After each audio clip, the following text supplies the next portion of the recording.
Lock அப் death அப்படின்றது வந்து தொடர்ந்து நடந்துகிட்டே இருக்கிறதுனால, கொடூர செயல்கள் வந்து நடந்துகிட்டே இருக்கிறதுனால இதுக்கு ஒரு முற்றுப்புள்ளி வேணும், இதுக்கு ஒரு சரியான தீர்வு வேணும் அப்படின்னு சொல்லிட்டு எல்லாருமே வந்து போராடிட்டு வரோம்.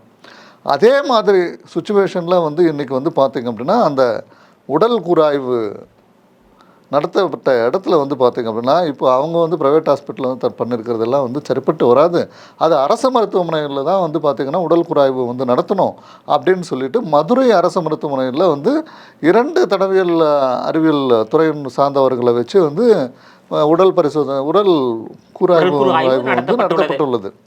அந்த நடத்தப்பட்டு இருக்கும்போது இந்த வந்து பார்த்திங்கன்னா உடம்புல வந்து 18 காயங்கள் இருந்ததா வந்து சொல்லப்படுறாங்க.